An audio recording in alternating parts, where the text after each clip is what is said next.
So long story short, you guys, Dwight won that match. He powered over me with Fräulein using Sucker to push for game. Like I said about this deck and this deck profile, it's slow. It has very little momentum, so I'm going to go first. Hopefully this biscuity made individual over here can actually take an L for the day, because for some reason vampires didn't want to do anything during the meta, but now they want to be top tier stuff now. I like how that works now.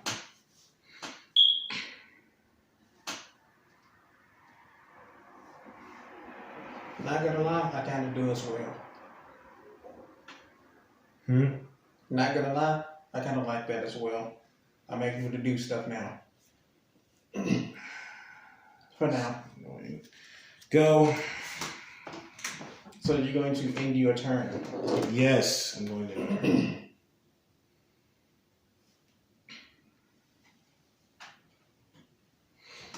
Are you sure you're going to end your turn? Dude, just go. Just go. Please, dear God, don't ask questions and just go. Because if you witness what I witnessed, I almost hate machines now because of this deck. Because this deck has so much potential to be something great. And it came out in the wrong era, in my opinion. Because it should have came out in, like, old Yu-Gi-Oh! Because this thing would have dominated the Vampire Retainer. Yep. Domain. Trust me, I have nothing to interfere. Just combo off as much as you can.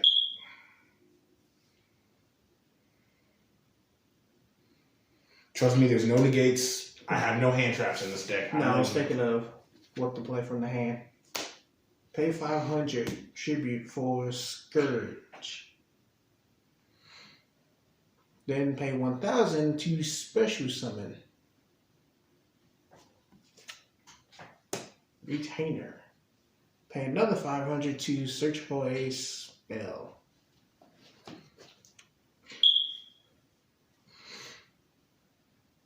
Just so you know, guys, at this point in time, I'm leading at 8,000 to 6,000. That's going to change in a few minutes, most likely.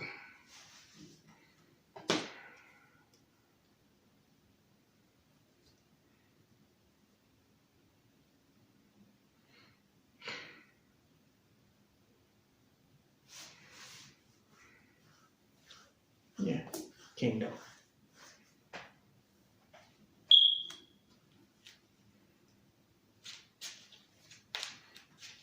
I was like craving for ice cream. I'm walk across the street and get some ice cream. Because I like ice cream. I think everyone should like ice cream. Because ice cream is awesome. I miss Karma Coyote. Tap. Now, when they brought up the peppermint ice cream, I was like, oh, this is actually better than the mint chocolate. 22 goes up to 27 for direct attack. How does it go to 26? God. Vampire Kingdom gives an extra 500. Dang. Oh, that is annoying. And because of Domain, I gained 27. Luckily, because of Scarlet Scourge's attack, Retainer cannot attack right now. After that, main phase 2. Jesus. Ace down, and your turn. Are you like, I mean, just,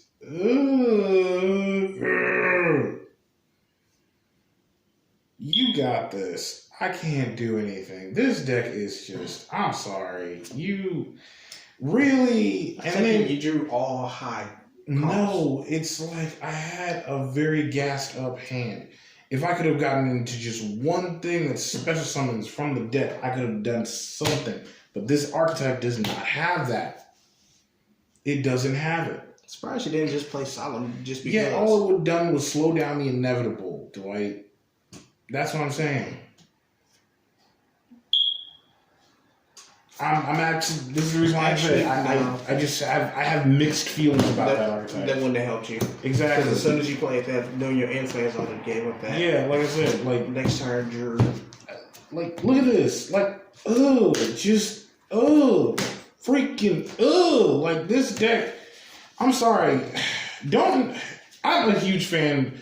Guys, I need you to understand, I'm a huge fan of machine archetypes. The extra deck is like godlike with this damn archetype. It's godlike. I have nothing to say about the extra deck. It's the main deck itself.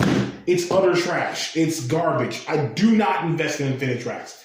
If you have any other machine archetype, the only way I can see this working is if you fuse it with Spriggans, and I hope one day I will get Spriggans to see if that works out. So in other words, it's a good deck for the extra deck, but it easily breaks in the main. No. For this format, this archetype dies. Like, if you don't get a good hand and your opponent doesn't stun it, you can actually push forward easily with this deck. But the thing is, there are so many things in this format that can just stun this deck and constant.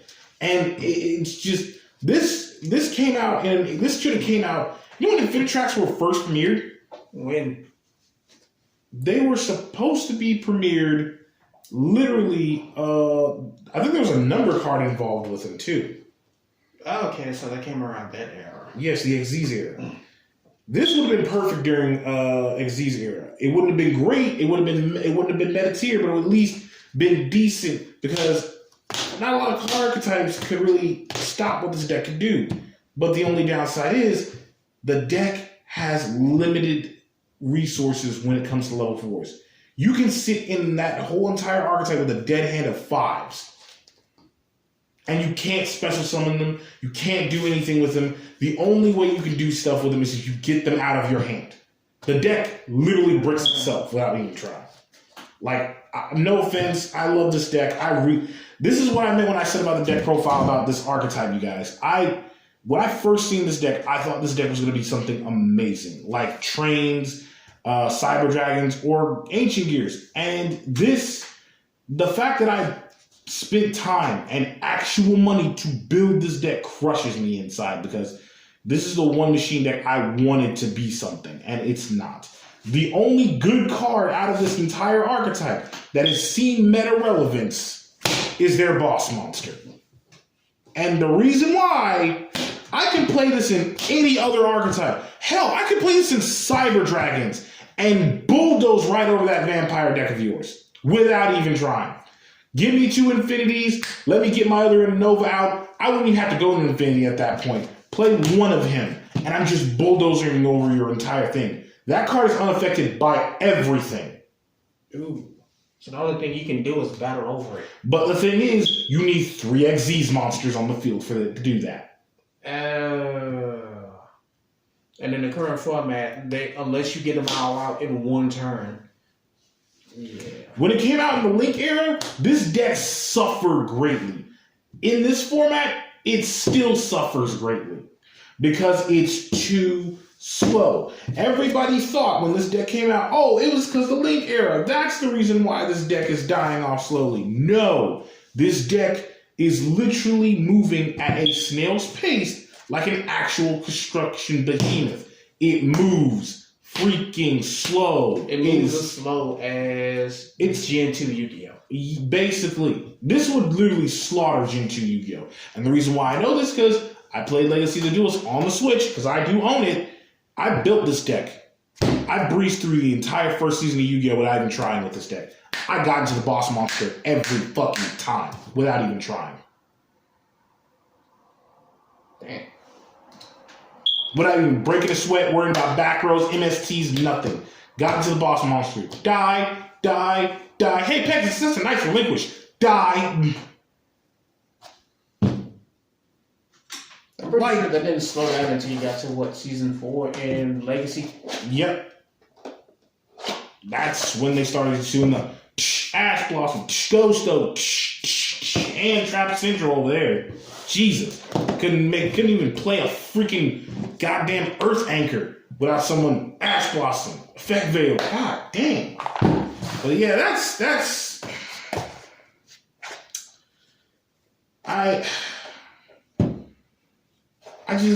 I really want this deck to be something. This deck, and here's the thing, they got recent support where it extends their combos, but here's the thing, the card they have is a level 5. Another level 5. Like, the effect on it is perfect. It's just, you couldn't have made it a 4. It would have killed you not to make it a 4. Like, look, Brutal Dozer. Brutal Dozer's effect. When Brutal Dozer, literally, and I quote, and let me tell you this is a level 5 that they recently got in the last few sets before, I think a week before the event happened. And basically, and I quote, and I'll explain to you because I didn't explain to you the deck profile. This card here still hurts my feelings, the fact that they chose to make it a level 5 when they could have easily made it a 4. Because this card says, you contribute 1 Earth Machine monster, special summon this card from your hand in defense position. If this card is special summoned from your hand, you can special summon 1 InfiniTrack's monster from your deck in defense position. You play that with either Plower, I think it's Tiller, or Anchor. That card synergizes with practically the entire deck.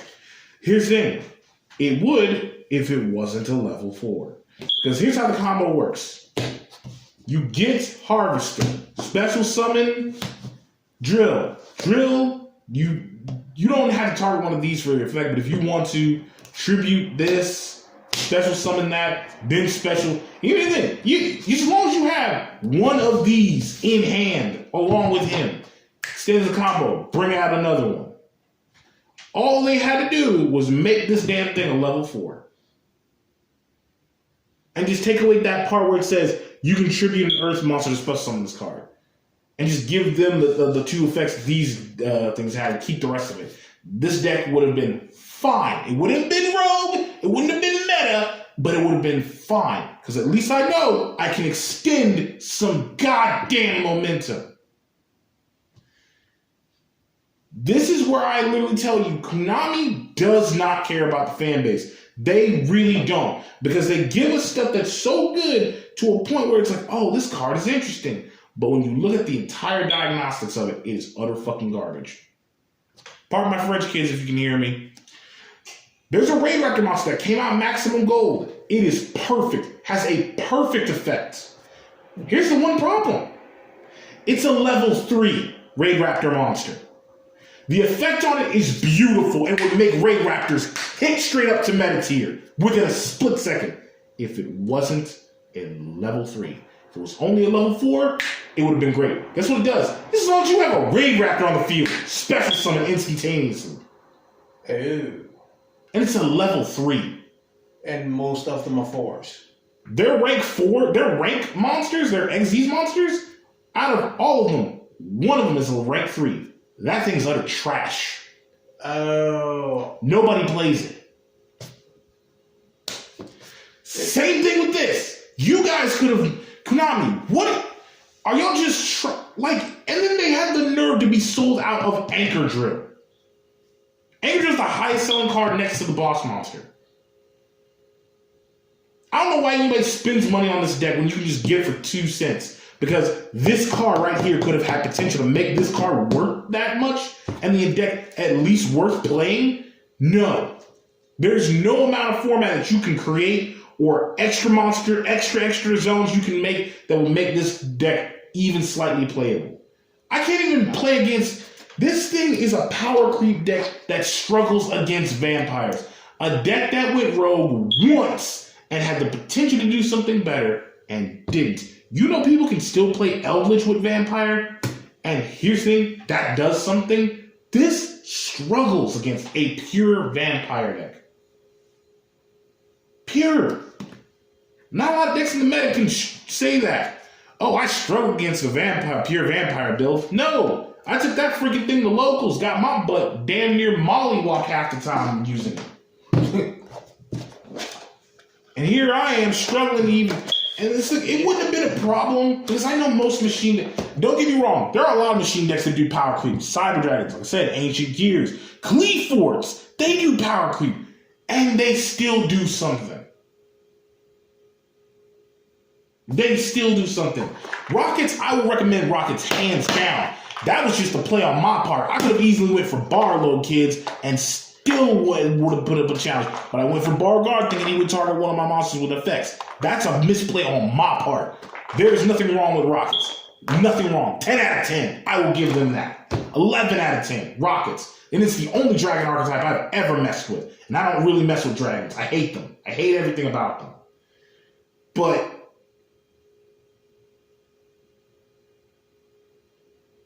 I don't know what it is. It just hurts my soul really deep down inside. Like, it's just disturbing. Anyways, like, this is Chaos Hero. I'm sorry I've been to you guys for that long. Yafina here came out to help me. Yafina, I appreciate it, dog. I'm not mad at you. I'm just really this like it looks like a waste of cardboard. It just every time I lose to this, I just want to break it back down and just throw it in a drawer somewhere. And every time they come out with a new support for it, it doesn't help because the fact is you have to draw into it or search it out with the cards. And here's the thing, 9 chance out of 10, you brick with that deck heavily, very heavily. And I took everybody's advice in the forums, put Scrap Recycler in, put some Despot support. They're in there. Did not get what I needed. My rating for InfiniTrack's is literally a 2 out of 10.